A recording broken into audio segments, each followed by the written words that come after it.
Assalamualaikum warahmatullahi wabarakatuh. Sekali lagi saya Cikgu Muzaffar, guru akademik untuk subjek Bahasa Melayu tingkatan 5 di Mahad Tarbiyah Araki An-Nur. Kali ini ingin berkongsi berkaitan dengan analisis item dan juga markah bagi ujian topikal MAS subjek Bahasa Melayu tingkatan 5 yang telah dilaksanakan pada bulan Mac yang lepas. Okey, baik. Sini saya kongsikan. Okey. Kita pergi pada soalan lah. Kita tunjukkan soalan dulu.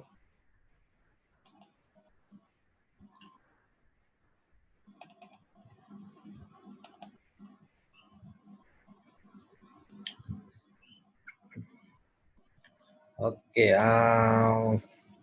format soalan Bahasa Melayu tingkatan 5. Okey, ada dua bahagian.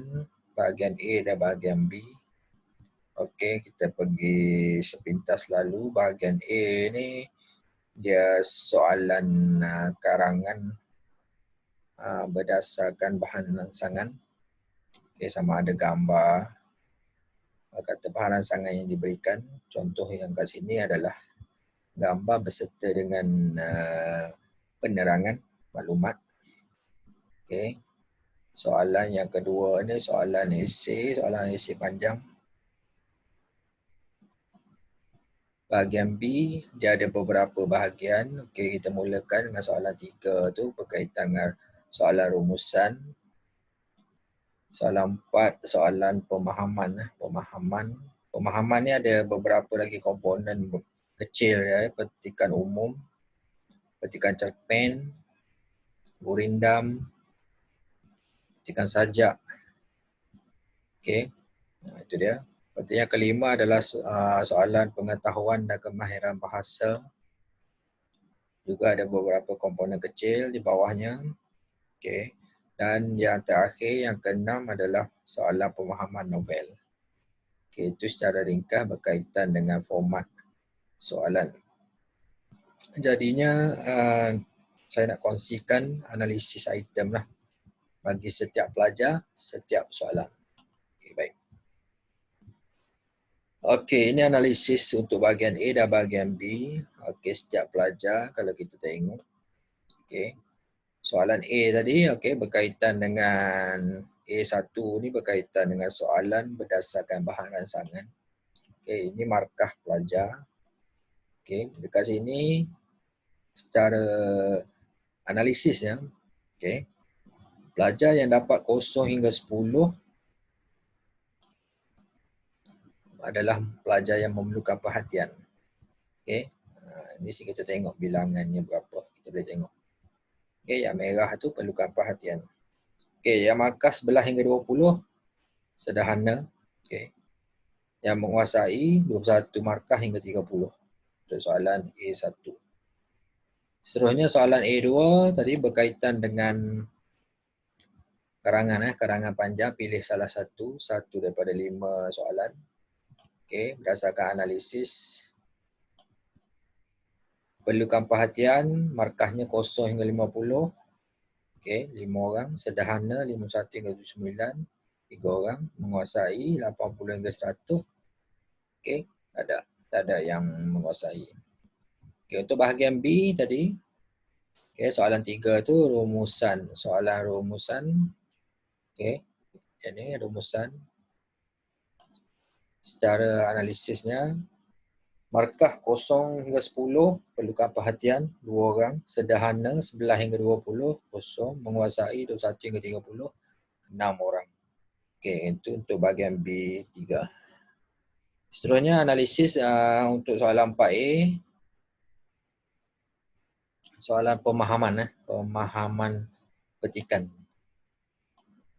Petikan umum. Okey, yang ni petikan umum 4A. Okey, perlukan perhatian, markah dia 0 hingga 3. Sederhana markah 4 hingga 6, menguasai markah 7 hingga 9. Okey. Baik, petikan umum, petikan cerpen. Okey, petikan cerpen. Okey, markah penuh dia 9 markah. Okey. Perlukan perhatian 4 orang, sederhana seorang, menguasai 3 orang. Okey, seterusnya 4C, petikan gurindam. Perlukan perhatian 7 orang, sederhana kosong, menguasai seorang saja. Okey, 4D, petikan sajak. Okey, daripada markah penuh 9. Perlukan perhatian 5 orang, sederhana seorang, menguasai 2 orang. Seterusnya soalan 5, soalan pengetahuan dan kemahiran bahasa daripada jumlah markah 30 markah ni semua sekali. Okey. Perlukan perhatian markah dia 0 hingga 10 3 orang, sederhana markah 11 hingga 20 3 orang, yang menguasai markah 21 hingga 30 2 orang. Dan last sekali berkaitan dengan pemahaman novel. Okey, markah 14 markah tu. Perlukan perhatian 0 hingga 5 markah 6 orang, sederhana 6 hingga 10, 0 menguasai 11 hingga 14 markah 2 orang. Okey, itulah secara ringkas analisis. Okey, kembali semula. Okey, para pelajar dan waris boleh rujuk markah anak-anak masing-masing di sini. Okey, dan boleh lihat analisis pencapaian para pelajar bagi setiap soalan tu, kandungan soalan tu. Okey, bahagian A pecahan-pecahan soalan, bahagian B pecahan dia tu boleh tengok. So, yang dapat markah okey, tahniah diucapkan. Yang belum mendapat, kata belum menguasai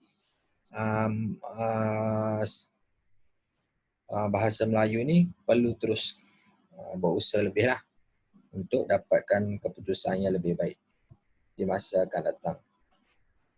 Itu saja perkongsian saya. Sekian, terima kasih. Assalamualaikum warahmatullahi wabarakatuh.